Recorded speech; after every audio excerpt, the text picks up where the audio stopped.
Well, I want to start out the question we were just talking about. In watching the game yesterday, I'm not second guessing, I'm first guessing. The moment that Cleveland went for two, I went, this is a big mistake. You go for one until you need to do two. Your compatriot, Bud Shaw, defended the play and said that wasn't the biggest mistake. There were enough mistakes, but when you were watching that yesterday, did you go, this is the right move or this is the wrong move? I thought it was the right move, Woody. I thought, there's no difference between 4 and 5 late in the game, I don't think. I mean, two field goals beat you at 5. If you get to 6, at least they tie you. Or if they get a touchdown, they have to make the extra point, which is not the layup that it used to be, although they still make a lot of them. I thought it was the right move. It didn't raise my eyebrows at the time, although Ian Eagle made a big deal about it, and then I got to thinking about it, and I thought it was the right move. Okay, well, you can defend it, but I'm sitting there saying, and I go back to it, that...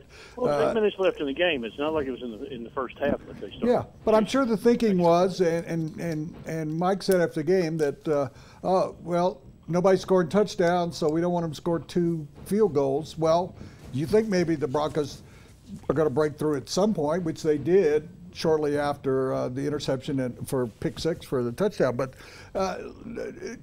you have been around this game as long as I have, or longer. Peyton Manning, to you. Let's forget about the Cleveland Browns for a second because they're forgettable, to be honest with you, as usual. What does Peyton Manning look like to you?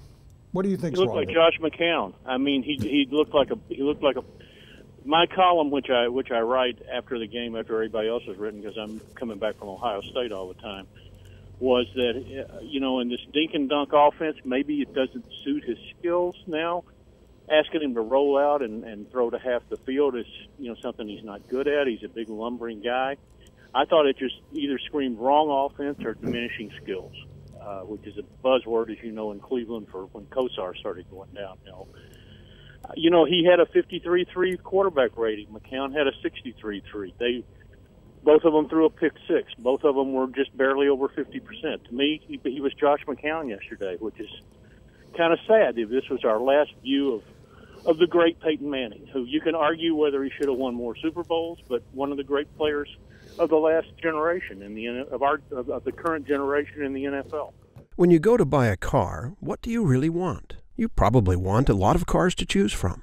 And you want the dealership's best price. Not some starting price or target price, the best price. And you want it immediately, not after hours of negotiating. And you want a salesperson who doesn't get paid more if you spend more. Because, well, you don't want to spend more. Well, you're in luck. John Elway wants all of those things too. Better yet, John Elway wants you to have all of those things too. Come see us or click on johnelwaychevrolet.com.